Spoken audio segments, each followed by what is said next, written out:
এই লটকন ফল কিন্তু আমার কাছে খুব ভালো লাগে। কার কাছে কেমন লাগে সেটা আমি জানি না। এটা মাখিয়ে খাইলে এর তুলনাই হয় না। এমনিতেও বেশ ভালোই লাগে, খারাপ লাগে না। কার কাছে কেমন লাগে অবশ্যই কমেন্টে জানাবেন। আমি এইগুলো কিন্তু এখন মাখিয়ে খাবো। আমি প্রথমে একটু লবণ দিয়ে নেব, পরিমাণ মতো, যে যেরকম লবণ খায় ওরকম একটু লবণ দিতে হবে। তারপর দেব একটু হালকা মরিচের গুঁড়া, তারপরে দেব একটু হালকা সজের গুঁড়া। এভাবে সব কিছু একটু একটু করে দিয়ে মাখিয়ে নেব আমি।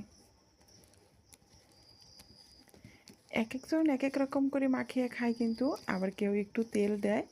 আমার মনে হয় তেল না দিলেই ভালো হবে, তাই আমি এমনিই মাখাচ্ছি। এমনি মাখালে খাইলেই অনেক মজার হয়, তেল ছাড়াই অনেক মজার হয়।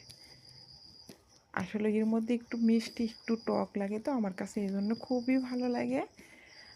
তো আমি আগে খায় দেখি একটা কেমন হয়েছে আগে।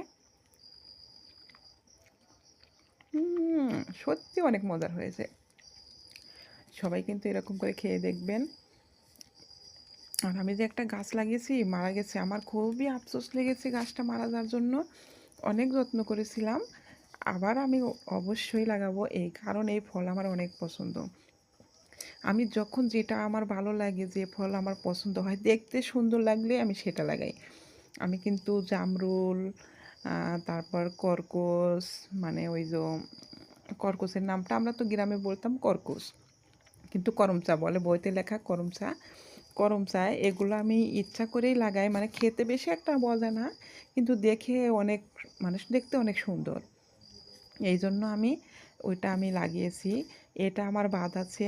তারপর আঙুর ফল গাছ লাগিয়েছি, কিন্তু আঙুর ফল আমার ধরছে না। তারপরেও লাগিয়েছি আমি। তো এরা মাখা আরেকটা খায় দেখি।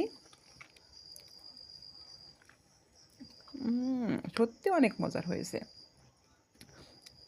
আমি না জোরে একটুখানি করেছি আর আমার গালের মধ্যে বেশিটা চলে গেছে। এখন আমার পেটের মধ্যে